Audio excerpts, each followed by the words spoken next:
Hi സുഹൃത്തുക്കളെ, 2026 ജനുവരി 13 ശുക്രൻ വീണ്ടും മാറുകയാണ്. അപ്പം ഈ വർഷത്തെ 2026 ആദ്യ ശുക്രമാറ്റമെന്ന് പറയാം. അപ്പോൾ ഈ ശുക്രൻ മാറുമ്പോൾ ആർക്കൊക്കെ എന്തൊക്കെയാണ് അനുകൂലമായിട്ടുള്ള ഫലങ്ങൾ വരുന്നതെന്ന് നമുക്കൊന്ന് നോക്കാം. ശുക്രൻ എന്ന് പറഞ്ഞാൽ ആഡംബരത്തിൻ്റെ ഗ്രഹമാണ്, സൗഭാഗ്യത്തിൻ്റെ ഗ്രഹമാണ്, സമ്പത്തിൻ്റെ ഗ്രഹമാണ്. അപ്പോൾ എല്ലാം കൊണ്ടും ശുക്രൻ എന്ന് പറഞ്ഞാൽ അവിടെ ഒരു വിളിക്കാതെ കയറി വരുന്ന ഒരു അതിഥി വരുന്ന മാതിരിയാണ് ശുക്രൻ്റെ വരവെന്ന് പറയുന്നത്. ഇപ്പം ധനുരാശിയിൽ നിൽക്കുന്ന ശുക്രൻ മകരരാശിയിലേക്ക് മാറുകയാണ്. മകരരാശിയുടെ രാശ്യാധിപൻ എന്ന് പറഞ്ഞാൽ ശനിയാണ്. ശനി എന്ന് പറഞ്ഞാൽ പൊതുവെ കർമ്മകാരകനാണ്. അപ്പോൾ അങ്ങനെ ഒരു സ്ഥാനത്തേക്കാണ് ഇപ്പം ഈ ശുക്രൻ്റെ ആയിട്ടുള്ള വരവ്. അപ്പോൾ നമുക്കിവിടെ നോക്കേണ്ടത് മെയിൻ എന്ന് പറഞ്ഞാൽ ഈ ശുക്രദശയിൽ നിൽക്കുന്ന ആൾക്കാർക്ക് വളരെ കുറേ കൂടെ അവർക്കൊരു 10 ടൈംസ് ഇപ്പോൾ ഉള്ളതിൻ്റെ ഒരു 10 ഇരട്ടി ഗുണം വരും.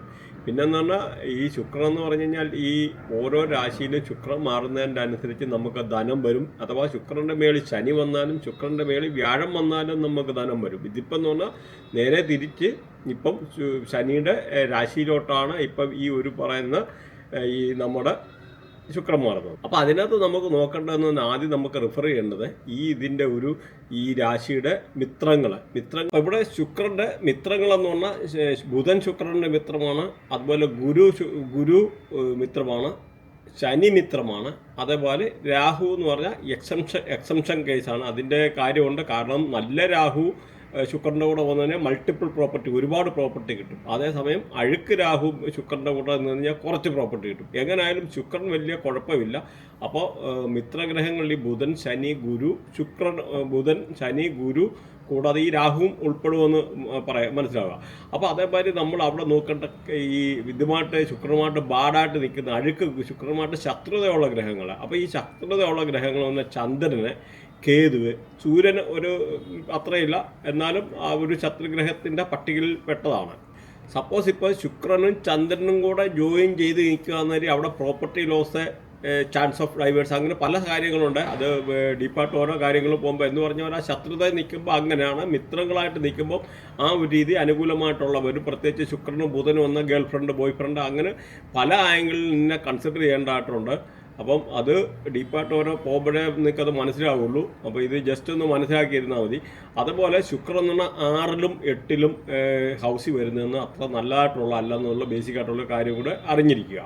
ഈ ശുക്രൻ്റെ വരവ് ഒരു 6 രാശിക്കാർക്ക് കുറച്ച് നല്ല കാലമാണ്, ബാക്കിയുള്ളവർക്ക് മോശമാണെന്നല്ല. അവരുടെ കാര്യം ഇതിനകത്ത് നമ്മൾ പ്രതിപാദിക്കും ഓരോന്നോരോന്നായിട്ട്.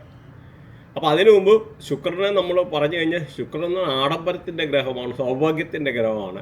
ഓട്ടോമൊബൈൽ ഇൻഡസ്ട്രി, ബാറ്, അങ്ങനെ റിലേറ്റഡ് ആയിട്ടുള്ള പാട്ട്, ഡാൻസ്, ഇതൊന്നും ഇഷ്ടമല്ലാത്ത മനുഷ്യരല്ലല്ലോ. അപ്പോൾ അങ്ങനെ വന്നിട്ടുള്ള മിക്കവാറും ഉള്ള ഫിലിം ഫീൽഡുമായിട്ട് ഇങ്ങനെയുള്ളത്, പിന്നെ ബെഡ്റൂം റിലേറ്റഡ് ആയിട്ടുള്ള ആക്ടിവിറ്റി, അല്ലെന്നൊരിൽ ഒരു ചില ഇൻഡസ്ട്രി, അങ്ങനെയൊക്കെ ഉള്ള പല ആംഗിളും ഈ ഒരു ഇതുമായിട്ട് ബന്ധപ്പെട്ടാണെന്ന് മനസ്സിലാക്കുക. അപ്പോൾ ഈവൻ സപ്പോസ് ഈ പറയുന്ന നമുക്ക് പ്രാവ്, അല്ല മയില്, അപ്പോൾ ഇതൊക്കെ എന്ന് പറഞ്ഞാൽ നല്ല ബ്യൂട്ടിയുള്ള സാധനം. അപ്പോൾ ഇതൊക്കെ ഈ ശുക്രൻ്റെ ആയിട്ടുള്ള ആംഗിളിൽ നിൽക്കുന്ന കാര്യങ്ങളാണെന്ന് മനസ്സിലാക്കുക. ഈ ശുക്രൻ എന്ന് പറഞ്ഞാൽ അപ്രതീക്ഷിതമായിട്ട് നമുക്ക് ജീവിതത്തിൽ ഒരുപാട് ഉയർച്ച കൊണ്ടുവരുന്ന സംഭവമാണ്. കാരണം ഒരു ലേഡിയൊക്കെ എന്ന് പറഞ്ഞാൽ ശുക്രൻ്റെ ആംഗിളാണ്. മാത്രമല്ല ഇപ്പം നമ്മുടെ കല്യാണവുമായിട്ട് ബന്ധപ്പെട്ട് ഡൈവേഴ്സ്, ഇപ്പോൾ സപ്പോസ് ശുക്രൻ ബാഡായി കഴിഞ്ഞാൽ ഡൈവേഴ്സ് ആകുമെന്ന് പറഞ്ഞല്ലോ.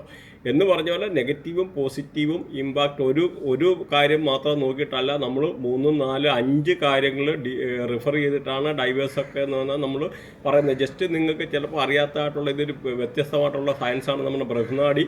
അപ്പോൾ അതുകൊണ്ട് ആ ഒരു ആംഗിളിലുള്ള കുറച്ച് കാര്യങ്ങളോട് ഇതിനകത്തൊന്ന് ടച്ച് ചെയ്ത് പോകുന്നത്. കാരണം വേദിക് ആസ്ട്രോളജിയുമായിട്ട് കുറച്ച് ഡിഫറൻസ് ഉണ്ട് ഇതിനകത്ത്, ടോട്ടലി ഡിഫറൻ്റ് ആണ്. അപ്പോൾ പ്രഡിക്ഷൻ പാർട്ടി വരുമ്പോൾ അക്യുറസി പാർട്ടിൽ ഇവിടെ വളരെ കാര്യങ്ങൾ ഓരോ ആൾക്കാരെ പറ്റി ഓരോന്നായിട്ട് ഓരോ കാര്യങ്ങളെപ്പറ്റി പറയാൻ പറ്റുമെന്നുള്ളതാണ്. സപ്പോസ് ലൈഫിൽ കോർട്ട് കേസ് ഉണ്ടാകുമോ, അല്ലെന്നിട്ട് നമുക്ക് ലൈഫിൽ ഇതുമായിട്ട് ബന്ധപ്പെട്ടായിട്ടുള്ള നമുക്ക് പോലീസ് സ്റ്റേഷനിൽ കയറി ഇറങ്ങേണ്ടി വരുമോ, ഗൾഫിൽ പോകാൻ പറ്റുമോ, ഫോറിൻ ട്രാവൽ ചെയ്യാൻ പറ്റുമോ, ഫോറിൻ ട്രാവൽ ചെയ്ത് കഴിഞ്ഞാൽ അവിടെ സെറ്റിൽ ചെയ്യാൻ പറ്റുമോ, അങ്ങനെ ഒരുപാട് കാര്യങ്ങൾ വിശദമായിട്ട് നമുക്ക് പറയാൻ പറ്റും. അതാണ് ഈ ഒരു ബൃഹനാടി അസ്ട്രോളജിയുടെ ഒരു പ്രത്യേകത. അതുപോലെ ഈ മെഡിക്കൽ അസ്ട്രോളജി റിലേറ്റഡ് ആയിട്ട് പറഞ്ഞു കഴിഞ്ഞാൽ ഈ ശുക്രൻ എന്ന് പറഞ്ഞാൽ നമ്മുടെ വയറാണ്, നമ്മുടെ സെക്സ് ഓർഗൻ യൂറിന് റിലേറ്റഡ് ആയിട്ടുള്ള ഇഷ്യൂസ്. അപ്പോൾ ഇങ്ങനെ വരുമ്പോൾ ഈ പറഞ്ഞ ഗ്രഹം 6, 8 ഹൗസിൽ ഈ ശുക്രൻ വന്നു കഴിഞ്ഞാൽ അവർക്ക് വയറുമായിട്ട് ബന്ധപ്പെട്ട പല അസുഖങ്ങൾ, അല്ലെങ്കിൽ സെക്സ് ഓർഗൻ റിലേറ്റഡ് ആയിട്ടുള്ള പ്രോബ്ലംസ്, നേഴ്സ് റിലേറ്റഡ് ആയിട്ടുള്ള പ്രോബ്ലം, ഇങ്ങനെയൊക്കെയുള്ള പല കാര്യങ്ങളും ഉണ്ടാകാം. അതേമാതിരി പ്രത്യേകിച്ച് കേതു 159261037111 എന്ന ഈ ഏതെങ്കിലും ആംഗിളിൽ ശുക്രമായിട്ട് കണക്റ്റ് ആയി കഴിഞ്ഞ് കഴിഞ്ഞാൽ വയർ റിലേറ്റഡ് ആയിട്ടുള്ള സെക്സ് ഓർഗൻ റിലേറ്റഡ് ആയിട്ടുള്ള അല്ലെന്നിരിഞ്ഞുള്ള പല അസുഖങ്ങളും ലേഡീസ് ആയാലും ജെൻസ് ആണുങ്ങളായാലും പെണ്ണുങ്ങളായാലും ഉണ്ടാകുമെന്നുള്ളൊരു ബേസിക് കൺസെപ്റ്റോട് നമുക്ക് ഇവിടെ മനസ്സിലാക്കിയിരിക്കുക. അപ്പോൾ ഈ നിങ്ങൾ എപ്പോഴായാലും നിങ്ങൾ ഓരോ വ്യക്തികളെ പറ്റി മെഡിക്കൽ അസ്ട്രോളജിയുടെ ഇമ്പോർട്ടൻസ് ഇവിടെ മനസ്സിലാക്കുക. കാരണം എല്ലാ വ്യക്തികളും ഒരു പ്രാവശ്യം ലൈഫിൽ വൃത്തിയായിട്ടൊന്ന് അനലൈസ് ചെയ്ത് വെക്കുന്നത് നല്ലതാണ്. കാരണം നമ്മുടെ ആയിട്ടുള്ള ഏതൊക്കെ ഗ്രഹങ്ങളുടെ കണക്ടിവിറ്റി, അപ്പോൾ ഏതൊക്കെ ഗ്രഹങ്ങൾ നിന്ന് കഴിഞ്ഞാൽ എങ്ങനെ ദോഷമുണ്ടോ, നല്ലതാണോ അഴുക്കാണോ എല്ലാം അറിഞ്ഞു വെക്കുന്നത് ഒരു പ്രാവശ്യം നല്ലതാണ്. അതിനെ ബേസ് ചെയ്തിരിക്കും നമ്മുടെ ലൈഫ് ഏതൊക്കെ പ്ലാനറ്റ് പോസിറ്റീവായി നിൽക്കുന്നു, നെഗറ്റീവായിട്ട് നിൽക്കുന്നു എന്നെല്ലാം അറിയാൻ പറ്റും. അതിനനുസരിച്ച് നമുക്ക് നമ്മുടെ ഗ്രഹങ്ങളെ പോസിറ്റീവ് ആക്കാനുള്ള കർമ്മങ്ങളുണ്ട്. അപ്പോൾ ശുക്രൻ്റേതായിട്ടുള്ള പോസിറ്റീവ് ആക്കാനുള്ള കർമ്മം ഇതിൻ്റെ ഒടുവിൽ പറയുന്നുണ്ട്. അപ്പോൾ അത് നിങ്ങൾ കേൾക്കുക. ഇടവൻ രാശിയുടെ ലഗ്നാധിപനം എന്ന് പറഞ്ഞു കഴിഞ്ഞാൽ ശുക്രനാണ്. അപ്പോൾ ഇവിടെ 3 നാളുകളാണ് കാർത്തിക, രോഹിണി, മകയിരത്തിൻ്റെ അരഭാഗം. അപ്പം ഈ കാർത്തികയുടെ 3/4 ഭാഗം, രോഹിണി മകയിരത്തിൻ്റെ അര. അപ്പോൾ ഇവിടെ കാർത്തികയെ കൺട്രോൾ ചെയ്യുന്ന സൂര്യനാണ്, ചൊവ്വകർമ്മയപ്പെട്ടാണ്. അതുപോലെ രോഹിണിയെ കൺട്രോൾ ചെയ്യുന്നത് ചന്ദ്രനാണ്, ബുധകർമ്മയപ്പെട്ടാണ്. മകരത്തെ കൺട്രോൾ ചെയ്യുന്ന ചൊവ്വയാണ്, ഗുരുകർമ്മയപ്പെട്ടാണ്. ഇങ്ങനെ ഓരോ ആൾക്കാരുടെ കർമ്മങ്ങൾ നിങ്ങൾ നോട്ട് ചെയ്യണം. ഈ ഒരു കർമ്മ മനസ്സിന് മാറുന്നതിൻ്റെ അനുസരിച്ച് നമ്മുടെ സ്വഭാവങ്ങൾ, നമ്മുടെ രീതികളിലെ പല രീതിയിലുള്ള ഇൻട്രസ്റ്റുകളും നമ്മുടെ പല കാര്യങ്ങളും വ്യത്യാസപ്പെട്ടിരിക്കും. ഈ കർമ്മം നോക്കി തന്നെ നമുക്ക് പല കർമ്മം അല്ലെങ്കിൽ ഓരോ രാശ്യാധിപനെ അല്ലെങ്കിൽ നക്ഷത്രനാഥൻ, അപ്പോൾ അങ്ങനെയൊക്കെ വെച്ച് തന്നെ നമുക്ക് ഓരോ പല കാര്യങ്ങളും ഓടിച്ച് പറയാൻ പറ്റും എന്നുള്ളതും നമുക്ക് ബേസിക് ആയിട്ടുള്ള കുറച്ച് കാര്യങ്ങൾ അതിൽ നിന്ന് ഒരാളെ സ്വഭാവം എന്താണെന്നൊക്കെ നമുക്കറിയാൻ പറ്റും. അപ്പം അതൊന്ന് മനസ്സിലാക്കിയിരിക്കും. ഇതിൻ്റെ രാശിയുടെ രാശ്യാധിപൻ എന്ന് പറഞ്ഞു കഴിഞ്ഞാൽ ബുധനാണ്. അതുപോലെ ഇതിൻ്റെ നാളുകൾ നോക്കിക്കഴിഞ്ഞാൽ മകയിരം, തിരുവാതിര, പുണർന്നം. അപ്പം മകയിരത്തെ ഭരിക്കുന്ന ചൊവ്വയാണ്, ഗുരുകർമ്മയപ്പെട്ടാണ്. അതുപോലെ തിരുവാതിരയെ ഭരിക്കുന്നതാണ് രാഹുവാണ്. അതുപോലെ ശുക്രകർമ്മയപ്പെട്ടാണ്. അതുപോലെ പുണർന്നത്തെ ഭരിക്കുന്ന വ്യാഴമാണ്, ശനികർമ്മയപ്പെട്ടാണ്. അപ്പോൾ ഈ കർമ്മയാണെന്ന് നോട്ട് ചെയ്യണം. പിന്നെ നിങ്ങളുടെ രാശ്യാധിപൻ ആരാണെന്ന് അറിഞ്ഞിരിക്കണം. അപ്പം ഇതിൻ്റെ അനുസരിച്ച് നിങ്ങൾക്ക് പല രീതിയിലുള്ള നിങ്ങൾക്ക് സ്വഭാവങ്ങളെ, രീതികളെ, പല കാര്യങ്ങളെ അങ്ങനെ ഇങ്ങനെയൊക്കെ ഉള്ളൊരു വ്യത്യാസപ്പെട്ടിരിക്കുന്നു എന്നുള്ള ഒരു കാര്യങ്ങൾ മനസ്സിലാക്കുക. അപ്പോൾ ഇവർക്കെന്ന് പറഞ്ഞാൽ ഈ ഒരു 8 വരുന്നത്. 8 പറഞ്ഞു കഴിഞ്ഞാൽ പൊതുവെ അത്ര നല്ലതല്ല. പക്ഷേ അവിടെ നമ്മളൊന്ന് മനസ്സിലാക്കേണ്ടത് നമുക്ക് അൺഎക്സ്പെക്റ്റഡ് ആയിട്ടുള്ള ഡിസീസ്, അങ്ങനെയുള്ള പല കാര്യങ്ങൾ, അപ്പോൾ അങ്ങനെയൊക്കെ ഉള്ള ഒരു അസുഖങ്ങളൊക്കെ ഉള്ള ആൾക്കാർ, ഹോസ്പിറ്റലിൽ കിടന്ന ആൾക്കാർ അതിൽ നിന്ന് ഒരു മോചനം വന്ന് അതിൽ നിന്ന് റിക്കവറായിട്ട് അല്ല ആകാനുള്ള ഒരു സാധ്യത. അതുപോലെ എന്തെങ്കിലും അൺഎക്സ്പെക്റ്റഡ് ഗെയിന്, അതായത് ലോട്ടറി അടിക്കാനുള്ള ഒരു ഭാഗ്യം. അപ്പോൾ ഇവിടെ ശുക്രനാണ് വരുന്നതെന്ന്.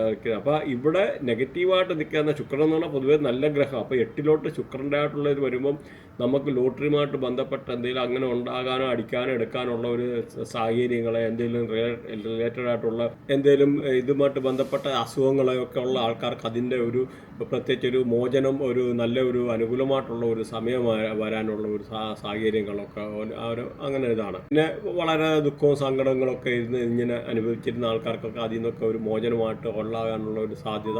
അതേപോലെ ഈ ഇതുമായിട്ട് ബന്ധപ്പെട്ട ഹോസ്പിറ്റലായിരുന്ന ആൾക്കാർക്ക് ആ ഒരു അസുഖം എന്തെങ്കിലുമായിട്ട് ഹോസ്പിറ്റലിൽ ഉള്ള ആൾക്കാർക്ക് അതിൽ നിന്ന് ഡിസ്ചാർജ് ചെയ്ത് വീട്ടിൽ വരാനുള്ള ഒരു അനുകൂലമായിട്ടുള്ള സമയമാണ്. അതുപോലെ എക്സ്പെൻസ്, നമുക്ക് ആവശ്യമില്ലാതെ നിന്നിരുന്ന, ഇപ്പോൾ സപ്പോസ് ഒരാൾക്ക് നമുക്ക് 10 രൂപ ഉണ്ടെന്ന് വെച്ചാൽ 10 രൂപ കിട്ടിക്കഴിഞ്ഞാൽ 20 രൂപ ചിലവാകുന്ന നമുക്ക് 10 രൂപ കിട്ടുന്നതിന് അർത്ഥമില്ലല്ലോ. അപ്പോൾ നമുക്ക് അതിൻ്റെ ചിലവിന് ആവശ്യമില്ലാത്ത ചിലവുകൾ, അനാവശ്യ ചിലവുകൾ നമുക്ക് കുറഞ്ഞു കിട്ടുക. അപ്പോൾ അങ്ങനെയൊക്കെ ഉള്ള ഒരു അനുകൂലമായിട്ടുള്ള സമയങ്ങൾ. അതുപോലെ ഗൾഫിൽ പോകാൻ ആഗ്രഹിക്കുന്ന ആൾക്കാർക്ക് അനുകൂലമായിട്ടുള്ള സമയമാണ്. പ്രത്യേകിച്ച് അഥവാ പ്രവാസികൾക്കൊക്കെ ഒരു അനുകൂലമായിട്ടുള്ള സമയമാണ്.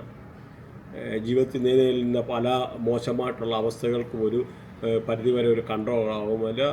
അതത് മിസ്ഫോർച്യൂൺ, നമ്മുടെ ലൈഫിലത്തെ ഒരു ഭാഗ്യഹീനത അതൊക്കെ തട്ടിത്തെറിപ്പിച്ച് ഒരു നല്ല അനുകൂലമായിട്ടുള്ള ഒരു സമയം വരാൻ, അതുപോലെ വണ്ടി വാങ്ങിക്കാനൊക്കെ ഉള്ള ഒരു അനുകൂലമായിട്ടുള്ള സമയമാണ്. മാത്രമല്ല ഈ ഒരു ആൾക്കാർക്ക് എന്തെങ്കിലും ഒരു ഫാമിലി പരമായിട്ട് എന്തെങ്കിലും ഒരു അസറ്റോ കാര്യങ്ങളോ അല്ലെങ്കിൽ ഫാദറിൻ്റെ ഭാഗത്തുനിന്നോ അല്ലെങ്കിൽ ഇൻഷുറൻസ് ആ ഒരു രീതിയിൽ എന്തെങ്കിലും ഒരു ഇതിൽ നിന്നുള്ള വരുമാനം കിട്ടാനും അങ്ങനെയുള്ള ഒരു എന്തെങ്കിലും ഒരു പോളിസിയൊക്കെ എടുക്കാനും അങ്ങനെയൊക്കെ ഉള്ള അനുകൂലമായിട്ടുള്ള സാഹചര്യമാണ്. അതുപോലെ വണ്ടി വാങ്ങിക്കാൻ വിചാരിക്കുന്നവർക്ക് വളരെ അനുകൂലമായിട്ടുള്ള സമയമാണ്. വീട് വാങ്ങിക്കാൻ ആഗ്രഹിക്കുന്നവർക്ക് അനുകൂലമായിട്ടുള്ള സമയമാണ്. അതുപോലെ വീട് മോടി പിടിപ്പിക്കാൻ ആഗ്രഹിക്കുന്നവർക്ക് അനുകൂലമായിട്ടുള്ള സമയമാണ്. അതുപോലെ വണ്ടി എന്തെങ്കിലും മോടി പിടിപ്പിക്കുക, അല്ലെങ്കിൽ വീട് റിലേറ്റഡ് ആയിട്ടുള്ള എന്തെങ്കിലും പെയിൻറ്റിങ് വർക്ക് അങ്ങനെയൊക്കെ ഉള്ള ചെയ്യാനോ, അതുപോലെ നമുക്ക് ഇവർക്ക് കൃഷികളിൽ നിന്നൊക്കെ ഉള്ള അനുകൂലമായിട്ടുള്ള ഒരു നല്ല സമ്പത്തുണ്ടാകാൻ, അതേമാതിരി മെറ്റൽ റിലേറ്റഡ് ആയിട്ടൊക്കെ ഉള്ള ജോലി ചെയ്യുന്നവർക്ക് പിന്നെയും കുറേ കൂടെ അനുകൂലമായിട്ടുള്ള ഒരു സമയമാണ്. അതുപോലെ കൃഷി കാര്യങ്ങൾ, റിയൽ എസ്റ്റേറ്റ് ഫീൽഡുമായിട്ട് ബന്ധപ്പെട്ടിരിക്കുന്ന ആൾക്കാർക്ക് ഭൂമി സംബന്ധമായിട്ട് എന്തെങ്കിലും ഒരു കൊടുക്കവാങ്ങൽ കാര്യങ്ങൾക്കൊക്കെ ഒരു അനുകൂലമായിട്ടുള്ള സമയം. ഭൂമി വിൽക്കാൻ ആഗ്രഹിക്കുന്നവർക്ക് അനുകൂലമായിട്ടുള്ള സമയമാണ്.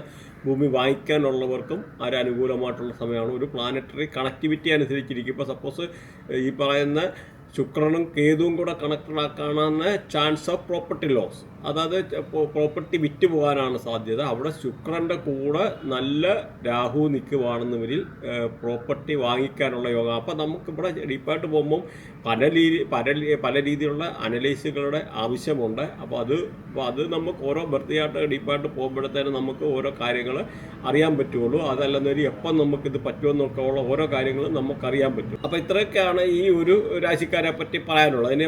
അപ്പോൾ നിങ്ങൾ എല്ലാവരും ഒന്ന് ശ്രദ്ധിക്കേണ്ടത്, നിങ്ങളുടെ ബർത്തിയായിട്ട് ഒരു പ്രാവശ്യവും പ്രോപ്പറായിട്ട് അനലൈസ് ചെയ്ത് വെക്കണം. ഞാൻ ഈ പറഞ്ഞ മാതിരി ഇതിനകത്ത് നമുക്ക് ഓരോ കാര്യങ്ങളും നമുക്ക് ഈ ഒരു ബൃഹനാഡി അസ്ട്രോളജിക്കകത്ത് നമുക്ക് അനലൈസ് ചെയ്തിട്ട് പറയാൻ പറ്റും. കാരണം സപ്പോസ് ഫോറിൻ ട്രാവൽ ചെയ്യാൻ പറ്റുമോ, ഫോറിൻ സെറ്റിൽമെൻറ്റ് ചെയ്യാൻ പറ്റുമോ, ജോബ് പ്രൊമോഷൻ റിലേറ്റഡ് ആയിട്ടുള്ള നമ്മുടെ ജീവിതത്തിൽ ഒരാൾക്ക് ഒരു കുട്ടികൾ ഉണ്ടാകാൻ പറ്റുമോ, അല്ലെങ്കിൽ എപ്പോൾ ഉണ്ടാകാനുള്ള പോസിബിലിറ്റി ഉണ്ട്.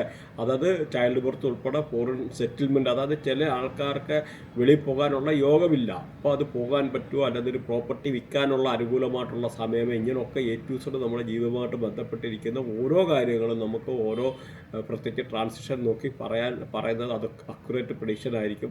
അപ്പോൾ അങ്ങനെയൊക്കെ ഉള്ള അത് കാരണം അതിനകത്ത് പല രീതിയിലുള്ള കാരണം ഇതിൻ്റെ അലൈൻമെൻറ്റ് എന്ന് 1592617 371148 അങ്ങനെ പല ആംഗിൾ ഏതെങ്കിലും ഒരു ആംഗിൾ കയറി കണക്ട് ചെയ്താലും ഇതുമായിട്ട് ബന്ധപ്പെട്ടിട്ടുള്ള പല അനുകൂലമായിട്ടുള്ള കാര്യങ്ങളാകുമെന്ന് മനസ്സിലാക്കുക. അപ്പോൾ ഇതുമായിട്ട് ബന്ധപ്പെട്ട് നിങ്ങളുടെ ബൃഹനാഡി, നക്ഷത്രനാഡി, വേദിക് അസ്ട്രോളജി അല്ലെങ്കിൽ KP അസ്ട്രോളജി, ലാൽ കിതാബ് റിലേറ്റഡ് ആയിട്ടുള്ള എന്ത് കാര്യങ്ങളിൽ പഠിക്കുക, അല്ലെങ്കിൽ ന്യൂമറോളജി, അതുപോലെ നെയിം അലൈൻമെൻറ്റ്, ബ്രാൻഡിൻ്റെ എന്തെങ്കിലും ബ്രാൻഡിന് നല്ല പേര് സെലക്ട് ചെയ്യാനുള്ള ഇങ്ങനെയൊക്കെയുള്ള കാര്യങ്ങൾക്കൊക്കെ കോണ്ടാക്ട് ചെയ്യാവുന്നതാണ്. മാത്രമല്ല വാസ്തു റിലേറ്റഡ് ആയിട്ടുള്ള എന്ത് കാര്യങ്ങൾ നമുക്ക്, കാരണം പണ്ടത്തെ മാതിരില്ല ഇന്നിപ്പോൾ എന്ന് പറഞ്ഞാൽ ജസ്റ്റ് ഒരു വാട്സപ്പ് കോളിൽ നിന്ന് നമുക്ക് ലൊക്കേഷനും കാര്യങ്ങളെല്ലാം സാറ്റലൈറ്റ്സിൻ്റെ സഹായത്തോടെ കാണാനും എടുക്കാനും ഒക്കെ ഉള്ള എല്ലാ ടെക്നോളജിയും നമ്മുടെ അടുത്തുണ്ടെന്ന് മനസ്സിലാക്കുക. അപ്പോൾ ഇതുമായിട്ട് ബന്ധപ്പെട്ട ആർക്കെങ്കിലും പഠിക്കാനോ എടുക്കാനോ കൺസൾട്ടേഷനോ എന്തെങ്കിലും ആവശ്യമുണ്ടെന്നതിന് ഇതിനകത്ത് വാട്സപ്പ് നമ്പർ കൊടുത്തിട്ടുണ്ട്. അപ്പോൾ അതിന് നമുക്ക് അതിൻ്റെ ആയിട്ടുള്ള ഒരു റെമഡി പാർട്ടിൽ ശുക്രനെ എങ്ങനെ പോസിറ്റീവ് ആക്കാമെന്നുള്ള കാര്യം കൂടെ നമുക്ക് നോക്കാം. ശുക്രനെ പോസിറ്റീവ് ആക്കുന്നത് എങ്ങനെയെന്ന് നോക്കാം. അപ്പോൾ ഒരു കാര്യം നിങ്ങൾ ശ്രദ്ധിക്കണം, ഈ വീഡിയോയുടെ തുടക്കത്തിൽ പറഞ്ഞിട്ടുണ്ട് ശുക്രന് ഏതൊക്കെ ശത്രുഗ്രഹങ്ങളുണ്ട്, ശുക്രന് ഏതൊക്കെ മിത്രഗ്രഹങ്ങളുണ്ട്. അപ്പോൾ അത് നോട്ട് ചെയ്യണം. അപ്പോൾ ആ ഒരു ഗ്രഹങ്ങളിൽ നമ്മൾ വൃത്തിയായിട്ട് ഏതെങ്കിലും ആംഗിളിൽ നിന്ന് കഴിഞ്ഞാൽ ശുക്രൻ നെഗറ്റീവ് ആകാം. മാത്രമല്ല ഈ 6, 8 പൊസിഷന് അങ്ങനെ ശുക്രന് നല്ലതല്ല. അപ്പോൾ അങ്ങനെയുള്ള ആൾക്കാർക്ക് ശുക്രനെ പോസിറ്റീവ് ആക്കണം. അപ്പോൾ ആ ശുക്രനെ പോസിറ്റീവ് ആക്കാൻ ഒരു പിഞ്ച് ഓഫ് മഞ്ഞൾ, ചക്കേലം മഞ്ഞൾ പൊടി എടുത്തിട്ട് കുളിക്കുന്നുണ്ട് ഇച്ചിരി വെള്ളത്തിനകത്ത് ഇട്ടിട്ട് കുളിക്കുന്നത് വളരെ നന്നായിരിക്കും. കാരണം ഒന്ന് മനസ്സിലാക്കുക, ഒരു ആൻറ്റി ഇതായിട്ടുള്ള ഒരു ഏജൻ്റാണ്. പല രീതിയിലുള്ള നമുക്ക് സ്കിൻ റിലേറ്റഡ് ആയിട്ടുള്ള പ്രശ്നങ്ങൾ അങ്ങനെയൊക്കെ എന്തെങ്കിലും ഉണ്ടെങ്കിൽ മാറാനും എടുക്കാനും ഒക്കെ ഉള്ള നല്ല ഒരു സംഭവം കൂടെയാണ്. അതേമാതിരി ശകലം കുങ്കുമം എടുത്ത് നമുക്ക് പാലിനകത്തിട്ട് കുടിക്കുന്നത് ശുക്രനെ പോസിറ്റീവ് ആക്കാം. ശുക്രൻ മാത്രമല്ല, അവിടെ നമുക്ക് ഗുരുവും കൂടെ പോസിറ്റീവ് ആകും. ശകലം സാപ്രോൺ, അതായത് കുങ്കുമം, അതായത് സിന്ദൂരമല്ല കുങ്കുമം, ആ കുങ്കുമം ശകലം സാഫ്രോൺ എടുത്തിട്ട് പാലിലിട്ട് കുടിക്കുന്നത് ശുക്രനെ ഈ പറഞ്ഞ വ്യാഴത്തെയും കൂടെ പോസിറ്റീവ് ആക്കാനുള്ള കർമ്മമാണ്. അതേപോലെ കീയും കൊണ്ട് തിലകം തൊടുക, ഈ പറഞ്ഞ വെണ്ണ കൊണ്ട് ചെറിയ തിലകം തൊടുന്നത്, അല്ലെങ്കിൽ ഇച്ചിരി മഞ്ഞളയൊക്കെ ഇട്ടിട്ട് തിലകം തൊടുന്നതെന്ന് പറഞ്ഞാൽ ശുക്രനെ പോസിറ്റീവ് ആക്കാനുള്ള കർമ്മമാണ്. അതുപോലെ പശുവിനെ ഫീഡ് ചെയ്യുന്നത്, കാറ്റലിനെ ഫീഡ് ചെയ്യും. കാരണം പശുവൊക്കെ ഈ ഒരു ആംഗിളിൽ പെട്ട ഇതാണ്. അതുപോലെ അന്തർക്ക് ഗീ ദാനം ചെയ്യുക, ഈ പറഞ്ഞ വെണ്ണ നെയ്യ് ഒക്കെ അന്തർക്ക് ദാനം ചെയ്യുക. അതുപോലെ നിങ്ങൾക്ക് ടെമ്പിളിലോ അതുമായിട്ട് പള്ളിയെ റിലേറ്റഡ് ആയിട്ടുള്ള അവരോട് വിശ്വസിക്കുന്ന ആരാധനാലയങ്ങളിൽ ദാനം കൊടുക്കാം. അങ്ങനെ കൊടുത്തു കഴിഞ്ഞാലും നിങ്ങൾക്ക് ശുക്രൻ അവിടെ പോസിറ്റീവ് ആക്കാനുള്ളതാണ്. അതുപോലെ കൽക്കണ്ടം ദാനം ചെയ്യുക, പ്രത്യേകിച്ച് മുടന്തര കണ്ണ് കാണാൻ പറ്റാത്ത ഇങ്ങനെയൊക്കെ ഉള്ള ആൾക്കാർക്കൊക്കെ കൽക്കണ്ടം ദാനം ചെയ്യുന്നത്. അതുപോലെ പനിനീരൊക്കെ എന്ന് പറഞ്ഞാൽ നല്ല ഒരു ഇതാണ്. അത് വേറൊരു എന്ന് പറഞ്ഞാൽ ക്രിസ്റ്റൽ മാല കിട്ടി ഇത് കഴുത്തിലിട്ടിട്ട് ഇങ്ങനെ നടക്കുക എന്ന് പറഞ്ഞു കഴിഞ്ഞാലും ശുക്രനെ വളരെ പോസിറ്റീവാക്കി ആക്കാനുള്ള ഒരു സംഭവമാണ്. അതുപോലെ ഭൈരവി ലക്ഷ്മിയും വ്രതമെടുക്കുന്ന ആൾക്കാരുണ്ട്. അങ്ങനെ അതുപോലെ ശുക്രൻ്റെ മൂലമന്ത്രം വേണമെന്ന് ജപിക്കുന്നത് നല്ലതാണ്. ദുർഗാമന്ത്രം ജപിക്കുന്നത് നല്ലതാണ്. അപ്പോൾ ഇതൊക്കെ എന്ന് പറഞ്ഞാൽ ശുക്രനെ പോസിറ്റീവാക്കാനുള്ള നല്ല കർമ്മങ്ങളാണ്. അതുപോലെ വെള്ള വസ്ത്രം ധരിക്കുന്നതൊക്കെ എന്ന് പറഞ്ഞാൽ ശുക്രൻ്റെ ആയിട്ടുള്ള ഒരു റേഡിയേഷനിൽപ്പെട്ടാണ്. അതുപോലെ തൈരൊക്കെ എന്ന് പറഞ്ഞാൽ തൈരിട്ടിട്ട് ഇച്ചിരി ശകലം തൈര് കുളിക്കുന്ന ശകലം തൈരിട്ട് കുളിക്കുന്നത് ഒക്കെ എന്ന് പറഞ്ഞാൽ ശുക്രനെ പോസിറ്റീവാണ്. അതുപോലെ ഈ ഗീയും കൊണ്ട് വെണ്ണ കൊണ്ട് തിലകം തൊടുന്നത് അങ്ങനെയൊക്കെ ഉള്ള ഒക്കെ അനുകൂലമായിട്ടുള്ള സമയമാണ്. അത് കാര്യങ്ങളാണ്. അതുപോലെ വെണ്ണ നെയ്യ് ഇങ്ങനെയൊക്കെ ഉള്ള കാര്യങ്ങൾ അമ്പലത്തിൽ ദാനം നൽകുന്നത്, പ്രത്യേകിച്ച് വെണ്ണ ദാനം ചെയ്യുന്നത് ഒക്കെ എന്ന് പറഞ്ഞാൽ ശുക്രനെ പോസിറ്റീവാക്കാനുള്ള ഒരു കർമ്മമാണ്. പ്രത്യേകിച്ച് പറഞ്ഞ മാതിരി കൽക്കണ്ടം ഒക്കെ ദാനം ചെയ്യുക. അപ്പം ഇങ്ങനെയൊക്കെ ഉള്ള കാര്യങ്ങളൊക്കെ ശുക്രനെ പോസിറ്റീവാക്കാനുള്ളതാണെന്ന് മനസ്സിലാക്കുക. അപ്പോൾ ഇത്രയൊക്കെയാണ് ഈ ഇതുമായിട്ട് ബന്ധപ്പെട്ട കാര്യങ്ങൾ. അതുകൊണ്ട് സബ്സ്ക്രൈബ് ചെയ്യാൻ മറക്കണ്ട. Thanks for watching. ബൈ.